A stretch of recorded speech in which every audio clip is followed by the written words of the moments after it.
Hello everyone. Topic है आज electric charge and fluid. Class 12th का ये फर्स्ट चैप्टर है। ये फर्स्ट चैप्टर 1। इस चैप्टर में पूरा हम ब्रीफ काफ़ी चीज़ों को एक्सप्लेन करेंगे और समझेंगे, और सीबीएसई बोर्ड के एग्जाम के पॉइंट ऑफ व्यू से, कॉम्पिटेटिव एग्जाम के पॉइंट ऑफ व्यू से इसको सिलेबस को कवर करेंगे। इसको कुछ पहले देखते हैं कि इलेक्ट्रिक चार्ज होता क्या है। तो जब हम दो बॉडीज को, सपोज करिए एक बॉडी पेपर है और एक बॉडी पेन है। आपका पेन है, तो ये क्या है, पेपर, और ये बॉडी एक पेन है। जब दोनों बॉडी को आपस में रब किया जाता है, रबिंग होती है दोनों बॉडी की आपस में, तो इनके अंदर एक प्रॉपर्टी डेवलप हो जाती है। एक प्रॉपर्टी डेवलप होती है इन बॉडी के अंदर, प्रॉपर्टी डेवलप हो जाती है। वो कैसे होती है? अट्रैक्ट और रिपेल करने की। जैसे आप बचपन में आप देखे होंगे कि जब आप किसी पेपर को आप कंटिन्यू कुछ देर तक रगड़ो आप, और उसी पेपर को आप दूसरे पेपर के पास लेके जाओगे आप, तो क्या करेगी, उसको अट्रैक्ट करेगी, अपने साइड में खींचेगी। तो जो प्रॉपर्टी डेवलप होती है, उसी प्रॉपर्टी को बोला जाता है चार्ज। उसको क्या बोलते हैं हम? चार्ज। अब चार्ज जो होता है आपका, दो टाइप के होते हैं। चार्ज जो होते हैं वो दो टाइप के होते हैं। चार्ज दो टाइप का बताया गया। कैसे? पॉजिटिव चार्ज और आपका नेगेटिव चार्ज। अब ये पॉजिटिव और नेगेटिव चार्ज ही क्यों बोला गया इसको हम? या तो हम ये भी बोल सकते हैं ना कि इस पे टाइप ए या बॉडी ए या बॉडी बी भी बोल सकते हैं, कुछ भी बोल सकते हैं, बट इसको हम पॉजिटिव और नेगेटिव ही क्यों बोल रहे हैं हम इसको? तो इसके पीछे एक मैथमेटिकल साइंस कॉन्सेप्ट है, तो इसके लिए बोला गया। तो हम मानते हैं कि सपोज करिए कि ये टाइप ए है और ये टाइप बी है।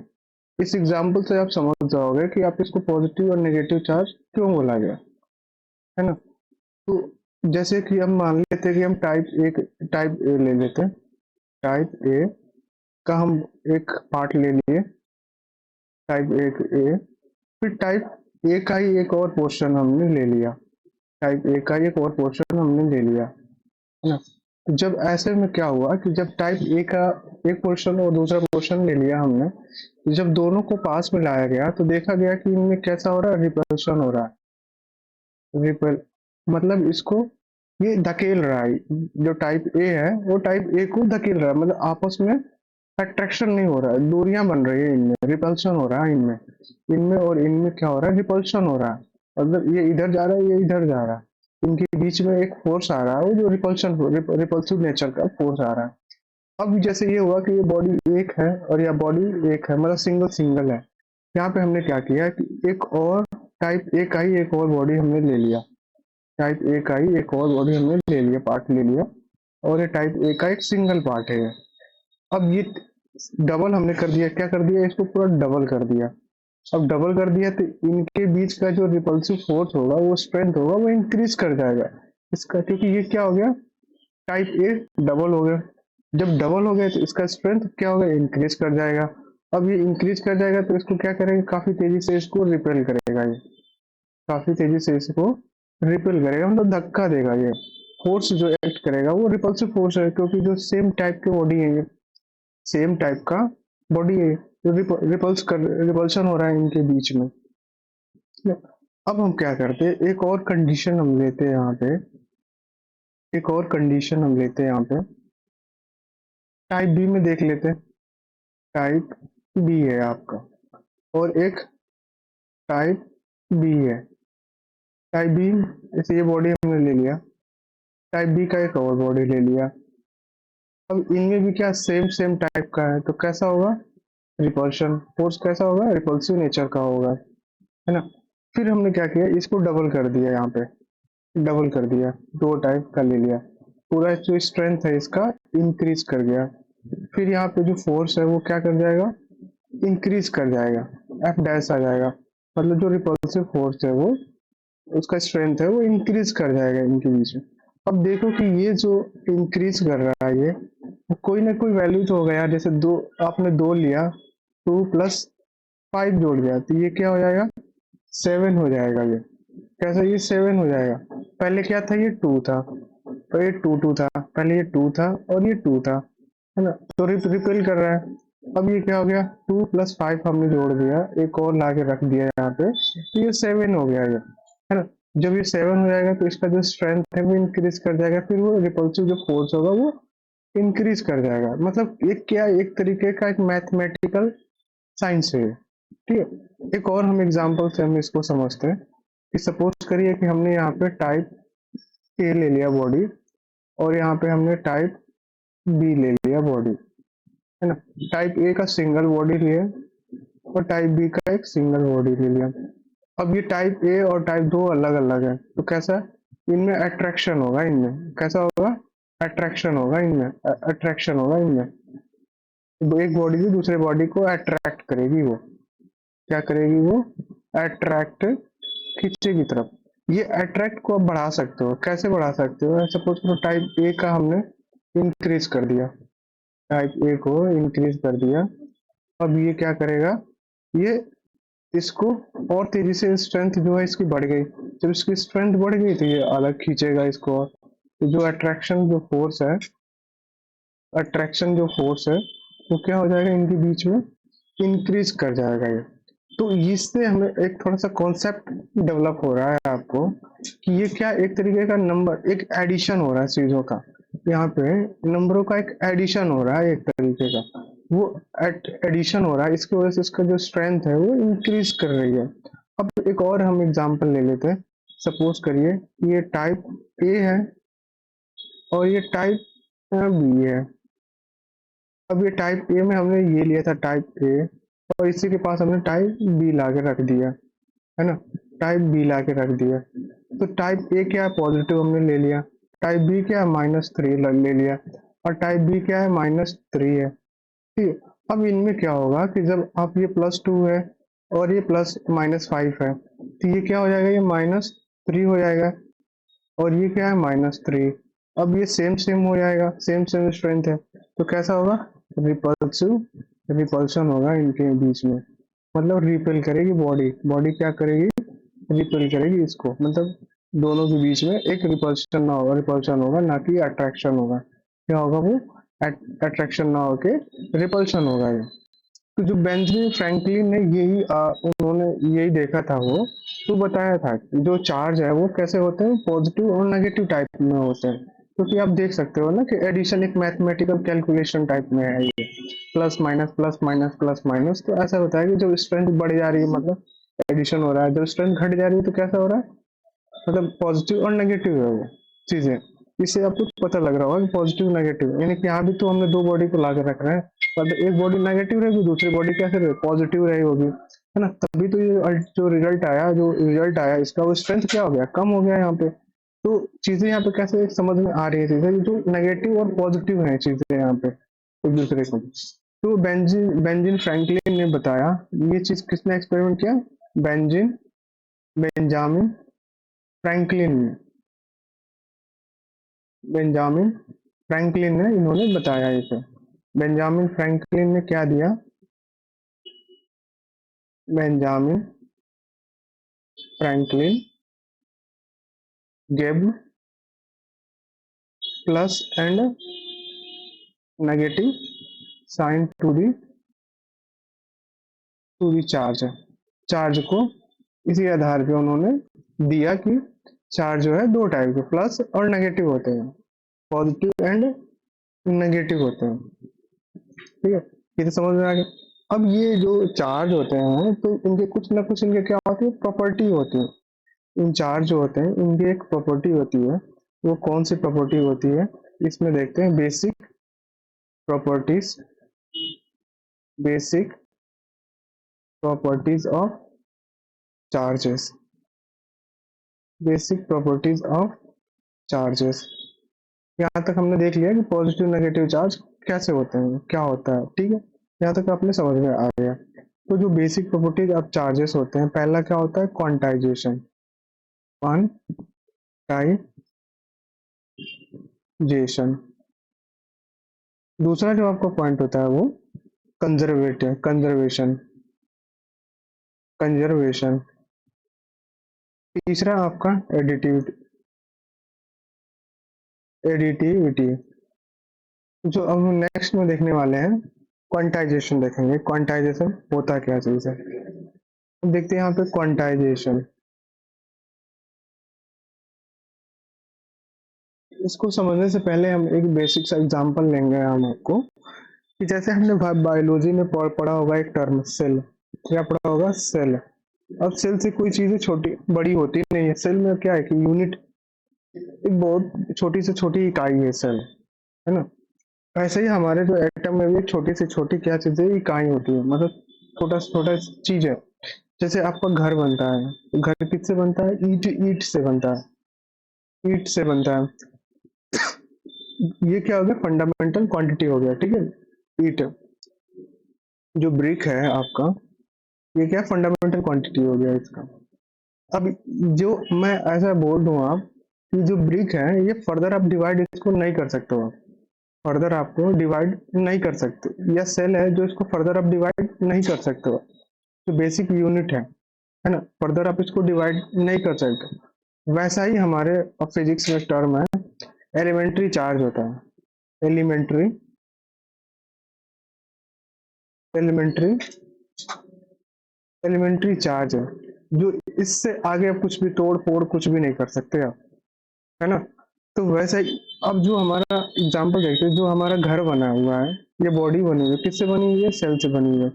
अब जो आपका घर बना हुआ किससे बना हुआ? ब्रिक से बना हुआ है ना। तो क्या हुआ है कि आपके घर में कई सारे ब्रिक एक दूसरे से कनेक्टिव जुड़ते चले गए, जुड़ते चले गए हुए हैं, तो ही तो आपका घर बना हुआ है ना। वैसे ही क्या होता है कि हमारे फिजिक्स में, क्वांटाइजेशन में, कि एक बॉडी से दूसरे बॉडी में जो चार्ज का ट्रांसफर हो रहा है, तो क्या होता है, कैसे होता है वो? एन ई में, मतलब एक मल्टीपल में होता है। Multiple integral of elementary charge के हिसाब से होता है वो। तो इस क्वांटाइजेशन को हम पहले लिखते हैं डेफिनेशन, कि डेफिनेशन इसका क्या होता है, फिर आगे और भी हम चीजें एक्सप्लेन करेंगे। दी चार्ज ऑन बॉडी, पहले इसको अलग कर देता हूँ। The charge on a body is always integral multiple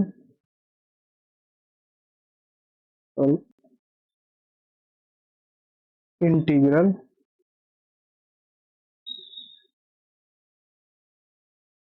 integral multiple of a basic unit, basic unit is called elementary। जो बेसिक यूनिट है इसी को क्या बोलते हैं? एलिमेंट्री चार्ज है। एलिमेंट्री चार्ज है ना। अब ये जैसे हमने बताया कि जो घर बना किससे बना? ब्रिक से बना है आपका। ब्रिक, जो ब्रिक को हम अब तोड़ नहीं सकते, आप उसको, मतलब हम एग्जाम्पल ले रहे हैं, उसको आप तोड़ नहीं सकते। एक है तो एक ही आपको पूरा जो होल मिलेगा, मतलब जिनको शेप है वही शेप है, उसको आप जैसे ब्रिक की कैसे साइज ऐसे से होती है, आप इसको आधा नहीं कर सकते। तो मैंने कंडीशन दे दिया कि उसको आधा नहीं करना है ना। वो एकदम छोटा सा छोटा वही है, छोटा छोटा जो ए ही होगा। वैसे ही क्या होता है, जो एलिमेंट्री चार्ज होता है वो उसका जो यूनिट होता है वो सेम होता है एकदम, इसको आगे कुछ भी नहीं कर सकते। ये दो तो इसको तो एग्जाम्पल बोल सकते हैं। जो चार्ज आने बॉडी, बॉडी पे जो चार्ज है वो कैसा होता है? Always integral multiple of the basic unit is called elementary charge. अब जैसे मैं बोलूं कि एक घर है, एक घर में एक ब्रिक लगा है ना। अब इसमें मैंने बोल दिया कि आप 100 ब्रिक लगा लो आप, तो क्या करोगे? 100 इंटू, मतलब एक ब्रिक का वेट अब मान लिया हमने 1 kg है ना। तो 100 ब्रिक का वेट कितना हो जाएगा? 100 kg हो जाएगा। वैसा ही मतलब एक हम एग्जांपल ले रहे हैं समझाने के लिए इसको। तो जो एलिमेंट्री जो चार्ज है उसका कितना चार्ज होता है उस पर? 10⁻⁻19 कुलम होता है। अब इसको जो क्वांटाइजेशन को लिखेंगे कैसे लिखेंगे? Q is equal to n e. E क्या है आपका? Elementary, elementary, elementary, e l elementary charge है ये आपका। ये क्या है? नंबर है, ठीक है ना। ये नंबर कैसा हो सकता है? जीरो भी हो सकता है, वन हो सकता है, टू हो सकता है, थ्री हो सकता है, फाइव, सिक्स, सेवन, कुछ भी हो सकता है, ठीक है। माइनस वन हो सकता है, माइनस टू हो सकता है, माइनस थ्री हो सकता है, minus four, minus five. But कभी भी ये पॉइंट में नहीं होगा। जैसे 1.5 लिख दो या फिर 0.5 लिख दो, ये नहीं होगा। ऑलवेज होल नंबर में होगा, ऐसे इस तरीके से इंटीजर में होगा ये, ठीक है ना। ये हमेशा किसमें? पॉइंट में कभी भी नहीं होगा। पॉइंट में कभी एन की जो वैल्यू हो कभी भी आएगी, वो पॉइंट में कभी भी नहीं आएगी। इसको आगे मैं बताऊंगा पॉइंट में क्यों नहीं आएगी इसको, है। ये तो समझ आ गया। तो क्यू क्यू क्या है? आपका चार्ज है, ये टोटल चार्ज आ जाएगा आपका उस बॉडी पे कितना टोटल चार्ज है, ये आ जाएगा आपका उस बॉडी पे कितना चार्ज है, इससे आपको निकलेगा। ये एलिमेंट्री क्या एक का हो गया, आपने उसमें एन का मल्टीप्लाई कर दिया। जैसे मैंने आपसे एग्जांपल पे बोला, एक बॉडी है, एक बॉडी से चार्ज निकल के गया यहाँ पे, 10 बॉडी चला गया, 10 इलेक्ट्रॉन जो चले गए यहाँ से, है ना। कितने गए? 10 गए। 10 में चार्ज का मल्टीप्लाई कर दो आप, 1.6 × 10⁻19। तो जो इलेक्ट्रॉन पे जो चार्ज होता है वो कैसा होता है? नेगेटिव होता है। तो इसको लिखोगे ऐसे -1.6 × 10⁻19 कूलम। वही अगर प्रोटॉन पे क्या होता है? पॉजिटिव होगा, तो यहाँ पे वैल्यू क्या लोगे? पॉजिटिव आप ले लोगे इसको, है ना। तो जो ये 10 है ना, आप 10 का मल्टीप्लाई कर दो, इसलिए आपको निकल के चार्ज आएगा कि चार्ज का ट्रांसफर कितना हुआ है यहाँ से, ठीक है ना। अब एक एग्जाम्पल लिख लेते हैं। एक आपने एक लिया, आपने बॉडी एटम ले लिया। अब ये एटम ले लिया आपने, ठीक है। अब एटम के अंदर क्या होता है? न्यूक्लियाई होता है, न्यूक्लियस होता है, ठीक है। अब न्यूक्लियस के अंदर क्या होता है? प्रोटॉन और न्यूट्रॉन होते हैं, और इसके चारों तरफ कौन सा इलेक्ट्रॉन रिवॉल्व करते हैं। इलेक्ट्रॉन कैसे? इलेक्ट्रॉन पे चार्ज कैसा होता है? निगेटिव होता है। प्रोटॉन पे कैसा होता है? पॉजिटिव चार्ज होता है ना।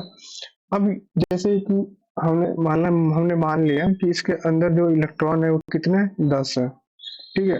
प्रोटॉन कितने हैं? 10 है, ठीक है। ओवरऑल चार्ज कितना होगा इस पे? ओवरऑल चार्ज कितना होगा?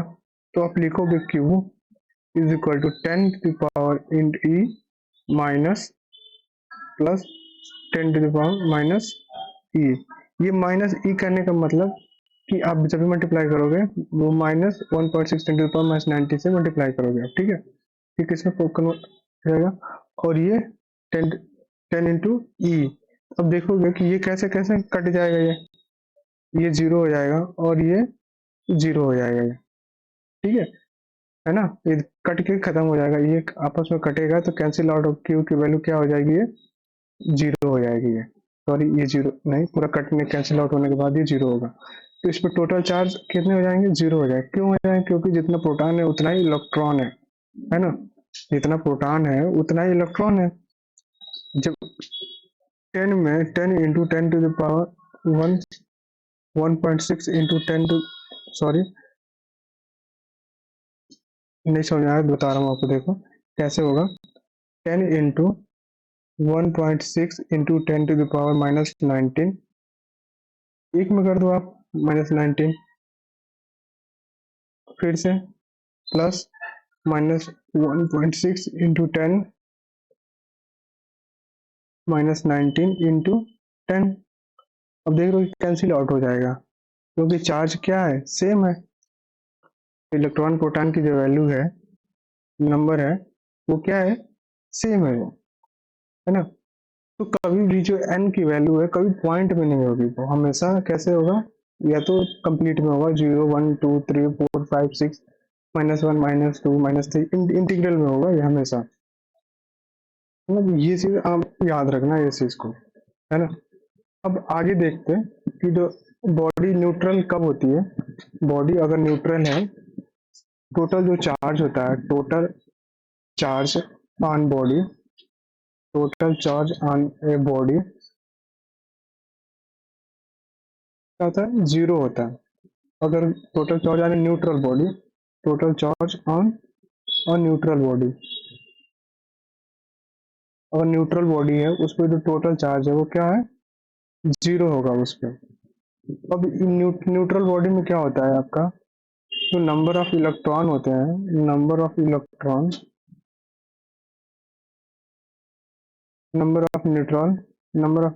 Is equal to number of proton. Proton का ये सेम होता है, किसमें होता है, जब हमारी बॉडी न्यूट्रल होती है उस कंडीशन में ये सेम होता है, इलेक्ट्रॉन का नंबर और प्रोटॉन का नंबर दोनों का ये सेम होता है। अब खुद एक कॉन्सेप्ट यहाँ से आपके अंदर डेवलप होगा कि जब इलेक्ट्रॉन का जो ट्रांसफर होता है किसका होता है, इलेक्ट्रॉन का होता है, ना कि प्रोटॉन का ट्रांसफर होता है। एक बॉडी से दूसरे बॉडी में, एक एटम से दूसरे एटम से जो ट्रांसफर होता है वो इलेक्ट्रॉन का होता है, प्रोटॉन का नहीं होता है। अब यहाँ पे एक कॉन्सेप्ट आप देखना और काफी समझ में आएगा चीजें। जैसे कि यहाँ पे से माइनस सपोज करो 10 to the power minus electron यहाँ से चला गया।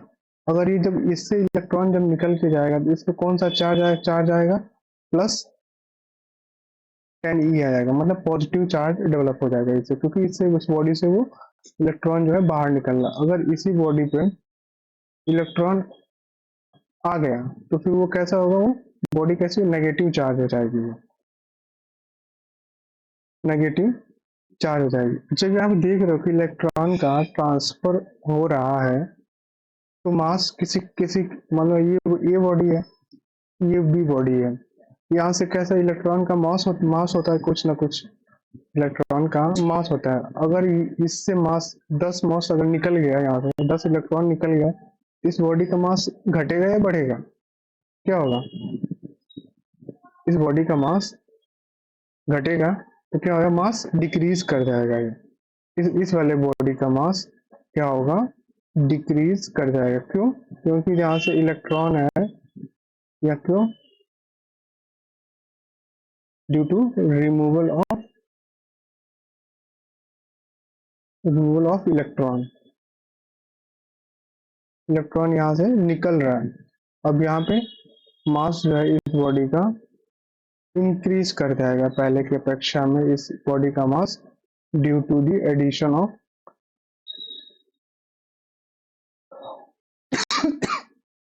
ऑफ इलेक्ट्रॉन ऐड हो रहा है, इसकी वजह से इसका मास इंक्रीज कर जाएगा। एक एग्जांपल और भी आप समझा देते हैं आपको। जैसे ये बॉडी एम है, इसका मास एम है, एक बॉडी M1 है, एक बॉडी M2 है, ठीक है। अब ये क्या, M1 पॉजिटिव है और ये नेगेटिव है, ये न्यूट्रल है, कोई कुछ भी नहीं है, ये न्यूट्रल है। अब मैं कंपैरिजन करूँ, आप इस बॉडी में से किसका मास ज्यादा होगा, तो आप देख रहे हो कि यहाँ प्लस है, इसका मतलब कि यहाँ से इलेक्ट्रॉन निकला हुआ है। जब इलेक्ट्रॉन निकला हुआ तो इसका मास क्या होगा, डिक्रीज होगा। पहले बॉडी ये थी, अब इससे जो इलेक्ट्रॉन निकल के चले गए तो ये पॉजिटिव चार्ज हो गया। फिर इसी बॉडी में इलेक्ट्रॉन का एडिशन हुआ, इसका नेगेटिव चार्ज हुआ। अब इस वाले इस बॉडी में कंपैरिजन अगर करूंगा तो ये पॉजिटिव चार्ज है, मतलब यहाँ से इलेक्ट्रॉन निकला है। जब निकला है तो क्या होता है, मास डिक्रीज कर जाता है, मास क्या करता है, डिक्रीज कर देता है, m is less than M1। दूसरा कंडीशन में क्या होगा, यहाँ पे इसको इलेक्ट्रॉन मिल गया तो क्या बन गया, ये नेगेटिव बन गया, तो M2 is greater than M। Okay, ये कॉन्सेप्ट है, और इससे आप कॉम्पिटेटिव एग्जाम दोगे तो उस टाइम ये क्वेश्चन में पूछा जाता है। अब बेसिक बेसिक जो प्रोसेस होता है चार्जिंग में, क्या हो रहा है, बेसिक जो प्रोसेस हो रहा है चार्जिंग में, कोई भी एक चीज चार्ज हो रही है उनमें क्या हो रहा है, इलेक्ट्रॉन का ट्रांसफर हो रहा है या प्रोटॉन का ट्रांसफर हो रहा है, किसका ट्रांसफर हो रहा है, इलेक्ट्रॉन का ट्रांसफर हो सकता है। अब लिख सकते हो नोट में, आप नोट में ऐसे लिख लो, basic process basic process basic process of basic process in charging basic process in charging is transfer of electrons, electrons का ट्रांसफर है। ये पॉइंट आप नोट डाउन कर लो। अगर चार्जिंग भी कहीं भी प्रोसेस अगर चार्जिंग की हो रही है तो वहां पे किसका ट्रांसफर होता है, इलेक्ट्रॉन का ट्रांसफर होता है। प्रोटॉन मत बोल देना, यहाँ पे केवल क्या बोलना है आपको, इलेक्ट्रॉन का ट्रांसफर होता है कोई भी अगर चार्जिंग की प्रोसेस हो रही है। अब conductor conductor and insulator, conductor and insulator. अब कंडक्टर में क्या होता है, there are there are some free electron, यहाँ पे क्या होते हैं, इलेक्ट्रॉन फ्री अवेलेबल होते हैं। यहाँ पे क्या होते हैं, इलेक्ट्रॉन्स फ्री नहीं होते हैं ना, यहाँ पे फ्री अवेलेबल नहीं होते हैं, नॉट फ्री इलेक्ट्रॉन, फ्री यहाँ पे इलेक्ट्रॉन नहीं होते हैं। अब यहाँ पे एक क्वेश्चन पूछा जाता है आपसे, क्वेश्चन एक आता है, why is the charge quantise, charge क्यों क्वांटाइज होता है, चार्ज वाई। अब जब बोर्ड का एग्जाम आप दोगे या फिर किसी कॉम्पिटिटिव इंटरव्यू में पूछा जाएगा, चार्ज क्यों क्वांटाइज्ड होता है, चार्ज क्यों क्वांटाइज। तो मैं आपको शुरू से ही बताया कि किसका ट्रांसफर होता है, अगर कोई बॉडी चार्ज हो रही है तो किसका ट्रांसफर होता है, इलेक्ट्रॉन का ट्रांसफर होता है, वो भी किसमें, होल नंबर में, मतलब कि डेसिमल में नहीं, होल नंबर में ट्रांसफर होता है। तो अगर चार्ज का अगर ट्रांसफर हो रहा है इसी वजह से क्वांटाइजेशन होता है, ऐसा नहीं। जैसे घर आपका बन रहा है, किससे बन रहा है, ईंट से बन रहा है ना, एक होल ईंट से बन रहा है, वैसे यहाँ पे चार्ज का ट्रांसफर हो रहा है। तो चार्ज के जब इलेक्ट्रॉन का ट्रांसफर हो रहा है तो इलेक्ट्रॉन के पास क्या है, एक एलिमेंट्री चार्ज है वो, जिसकी वैल्यू कितनी होती है, 1.6 × 10⁻19 कूलम होती है। अगर 10 इलेक्ट्रॉन जैसे मैंने बोला पहले कि अब आपके घर बनाने में 10 ईंट लगे या 100 ईंट लगे, वैसे ही मैं ये बोल सकता हूँ कि एक बॉडी से दूसरे बॉडी में ट्रांसफर हुआ है इलेक्ट्रॉन का, मैंने बोल दिया कि 10, तो 10 की एक एक की तो कुछ वैल्यू होगी, अब उसमें 10 का मल्टीप्लाई आप कर दो तो क्या हो जाएगा, चार्ज, क्वांटाइज चार्ज बोला जाएगा इसको, क्वांट चार्ज बोलते हैं आप इसको, है ना। ओके। तो हम क्या लिख सकते हैं, आंसर इसका आप क्या लिखोगे, चार्जिंग इज, जो चार्जिंग होती है, is done by the transfer of electron, electron का ट्रांसफर हो रहा है, और can be transferred only in a whole number,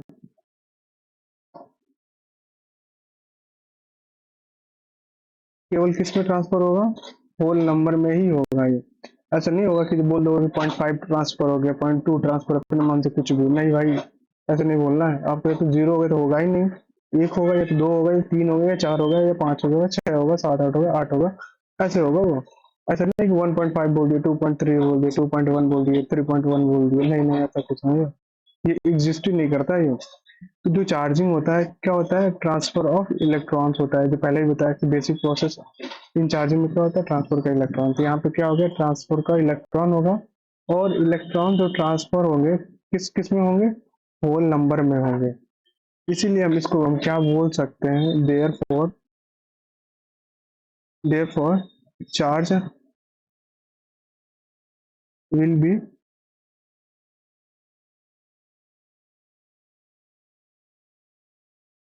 always, therefore charge will be always be in multiple multiple of multiple of elementary charge।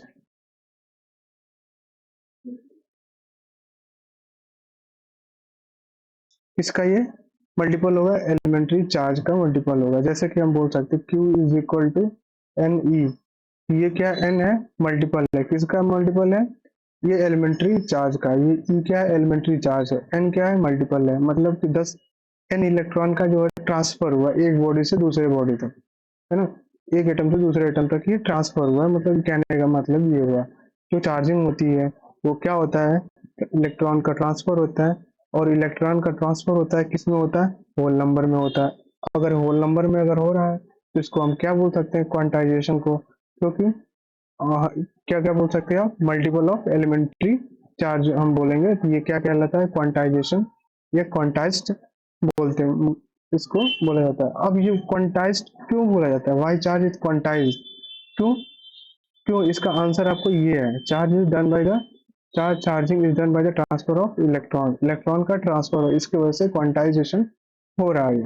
Okay, next समझ में आ गया होगा। Next है आपका, इस पे एक न्यूमेरिकल सॉल्व करा देता हूँ, तो काफी समझ में आ जाएगा। इस पे लास्ट है ये, ठीक है। तो Q इज इक्वल टू, हमने मान लिया Q इज इक्वल टू दे रखा है 64 इंटू 10⁻−18 कूलम दे रखा है, ठीक है। तो Q इज इक्वल टू हमने क्या पढ़ा है, Q is equal to n e, की वैल्यू कितनी है क्वेश्चन में, ये दे रखा है।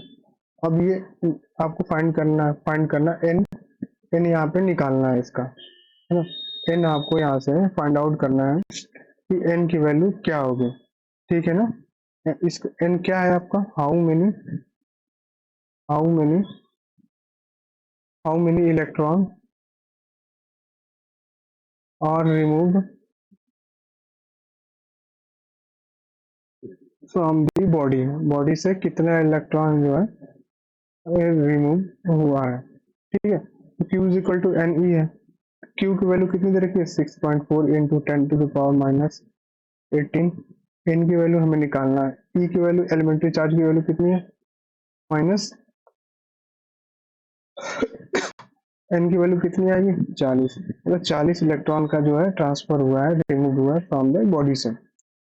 इसके आगे नेक्स्ट क्लासेस में हम देखेंगे इसको, कभी भी एन की वैल्यू 14.4 1.5 नहीं आएगी, ये हमेशा एक एग्जिट वैल्यू में आएगी, हमेशा होल नंबर में आएगा ये, ठीक है। नेक्स्ट क्लास में हम कंजर्वेशन देखेंगे।